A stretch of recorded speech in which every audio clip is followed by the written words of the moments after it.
ஒரு தங்க சுரங்கமும் இருக்கு, அந்த தங்கத்தை எடுத்தா சாபமும் இருக்கு. அப்படிப்பட்ட ஊர் தான் குபேரபுரம். பேருக்கு ஏத்த மாதிரியே தங்கம் கொட்டி கொட்டி இருக்குன்னு பார்த்தா அங்க ஒரு பொட்டு தங்கமும் இல்ல.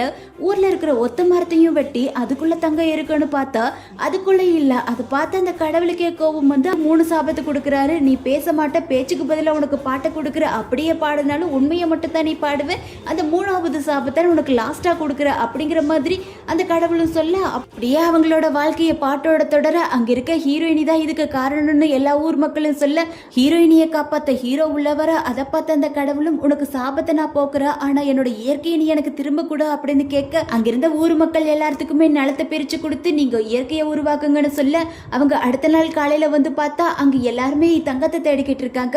பார்த்த ஹீரோக்கு கோபம் வர அங்க 3வது சாபமும் வர ஆரம்பிக்குது. யாரெல்லாம் தொடுறாங்களோ அவங்கெல்லாம் தங்கமா மாற, அதை பார்த்த ஊர் மக்கள் எங்களுக்கு தங்கமே வேண்டாம், எங்களோட பிள்ளைகளை எங்க கிட்ட கொடுத்துருங்கன்னு கடவுள் கிட்ட வேண்டாம், அந்த கடவுளும் எனக்கு இயற்கையை திருப்பி கொடுங்கன்னு கேட்க அவங்களும் தரன்னு ஒத்துக்க அங்க மழையா பெஞ்சு அந்த சாபத்தையும் விடுவிக்குது.